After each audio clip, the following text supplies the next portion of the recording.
कहानी है तत्कालीन बंगाल प्रांत के तहत आने वाले पाकुड़ के एक जमींदार परिवार की। पाकुड़ बाद में बिहार और अब आखिरकार झारखंड का हिस्सा है।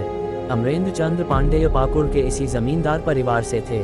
26 नवंबर 1933, जाड़े का मौसम। 20 साल के अमरेंद्र चंद्र पांडेय हावड़ा के व्यस्त रेलवे स्टेशन के प्लेटफॉर्म की सीढ़ियां चढ़ रहे हैं। उन्हें पाकुड़ के लिए ट्रेन पकड़नी है। साथ में कुछ करीबी दोस्त और रिश्तेदार हैं। अचानक खद्दर की शॉल ओढ़ा एक शख्स पांडेय से टकराता है। तभी उनकी दाईं बांह पर चुभन सी महसूस होती है। वह चिल्ला उठते हैं, किसी ने मुझे कुछ चुभा दिया। साथ चल रहे दोस्त रिश्तेदार जब तक खद्दर ओढ़े शख्स की तलाश करते तब तक वह भीड़ में ओझल हो जाता है। पांडेय की बांह पर एक बहुत ही छोटा सा निशान बना है, जैसे कोई सुई चुभाई गई हो। दोस्त अमरेंद्र को डॉक्टर को दिखाने की सलाह देते हैं। तभी अचानक अमरेंद्र के सौतेले भाई बेनोएंद्र पांडेय को वहां आते देख सभी चौंक जाते हैं। वह उम्र में अमरेंद्र से करीब 10 साल बड़े हैं। बेनोएंद्र बोल उठते हैं, ये कौन सी बड़ी बात है, कोई कीड़ा मकोड़ा काट लिया होगा, घर चलते हैं, ये कोई ऐसी बात नहीं कि डॉक्टर को दिखाएं। फिर सभी ट्रेन से पाकुड़ के लिए रवाना हो जाते हैं। घर पहुंचने पर अमरेंद्र को बुखार चढ़ जाता है। शुरुआत में घरेलू नुस्खे अपनाए गए, लेकिन जब हालत ज़्यादा बिगड़ने लगी तो परिवार ने कलकत्ता में इलाज का फैसला किया। चौथे दिन अमरेंद्र एक बार फिर कलकत्ता में थे। ठिकाना था रासबिहारी इलाके में स्थित पाकुड़ पैलेस गेस्ट हाउस। उस वक्त की बंगाल की मशहूर फिजिशियन डॉक्टर नलिनी रंजन सेनगुप्ता को इलाज के लिए बुलाया गया। अचानक डॉक्टर नलिनी की नज़र अमरेंद्र की बांह पर हाइपोडर्मिक नीडल के निशान पर पड़ी। तत्काल ब्लड टेस्ट के लिए सैंपल लिया गया, लेकिन तब तक मरीज की हालत बहुत बिगड़ चुकी थी। तेज बुखार उतरने का नाम ही नहीं ले रहा था। हाथ सूज गए थे। इस बीच अमरेंद्र के सौतेले भाई बेनोएंद्र अपनी पसंद के एक डॉक्टर को लेकर पहुंचते हैं। परिवार को भरोसा देते हैं कि डॉक्टर बहुत काबिल हैं और अमरेंद्र जल्द ही ठीक हो जाएंगे। लेकिन 3 दिसंबर की रात को मरीज कोमा में पहुंच जाता है और अगले दिन उसकी मौत हो जाती है। डॉक्टर इसे न्यूमोनिया से मौत का मामला बताते हैं। अंत्येष्टि भी हो जाती है, लेकिन लैब में भेजे गए ब्लड सैंपल की जांच रिपोर्ट से कहानी में बड़ा ट्विस्ट आ जाता है। लैब रिपोर्ट से पता चलता है कि अमरेंद्र के खून में यर्सिनिया पेस्टिस नाम का खतरनाक बैक्टीरिया मौजूद था। ऐसा बैक्टीरिया जिसने 1896 से 1918 के बीच भारतीय उपमहाद्वीप में तबाही मचाई थी। तब प्लेग ने 1.25 करोड़ जिंदगियों को लील लिया था। यर्सिनिया पेस्टिस बैक्टीरिया से मौत की बात से भारत से लेकर ब्रिटेन तक हड़कंप मच जाता है।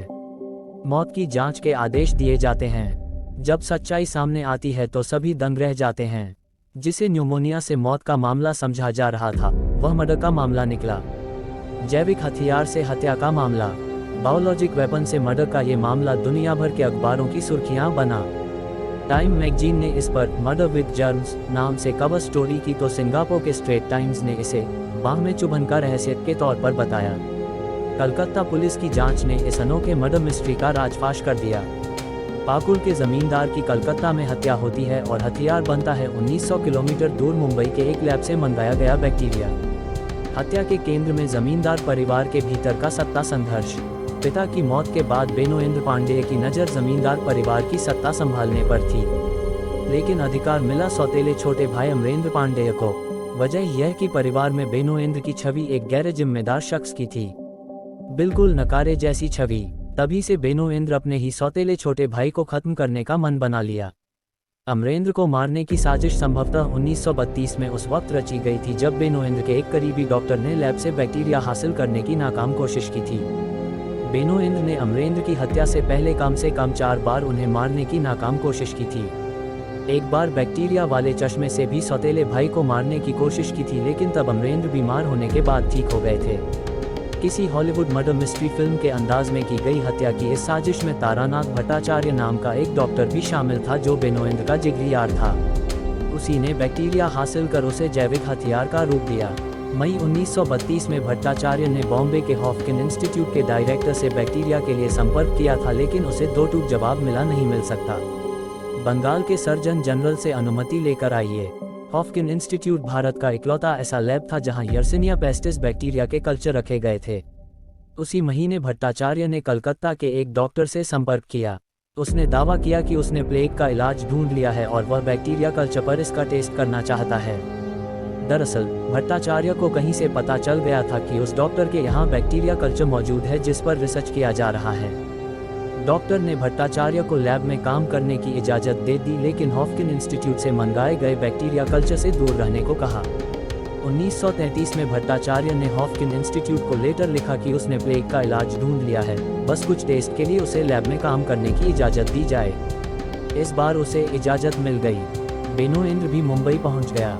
वहां दोनों ने इंस्टीट्यूट के 2 अधिकारियों को बैक्टीरिया कल्चर के लिए रिश्वत देने की भी कोशिश की, लेकिन बात नहीं बनी। भट्टाचार्य और बेनोएंद्र का मुंबई में रुकने का इकलौता मकसद प्लेग बैक्टीरिया कल्चर हासिल करना था। आखिरकार वे किसी तरह Arthur road infectious disease hospital से इसे हासिल करने में कामयाब हो गए और कलकत्ता लौट आए। अमरेंद्र पांडेय हत्याकांड के करीब 3 महीने बाद फरवरी 1934 में पुलिस ने भट्टाचार्य और बेनोएंद्र को गिरफ्तार कर लिया। पुलिस को बोनेंद्र के यात्रा दस्तावेजों, मुंबई के होटल के बिलों, होटल के रजिस्टर में उसकी हैंडराइटिंग, लैब को भेजे संदेश वगैरह से सुराग मिला था। दोनों के खिलाफ मुकदमा चला। ट्रायल कोर्ट ने बेनोएंद्र और भट्टाचार्य को हत्या की साजिश का दोषी ठहराते हुए मौत की सजा दी। 1936 में कलकत्ता हाई कोर्ट ने सजा को उम्र कैद में तब्दील कर दी। इस मामले में गिरफ्तार हुए 3 और डॉक्टर सबूतों के अभाव में बरी हो गए। दोस्तों, आपको ऐसी ही सच्ची घटना पे आधारित कहानियाँ मिलती रहें, इसके लिए वीडियो को लाइक करें और चैनल को सब्सक्राइब कर बेल आइकन दबा दें।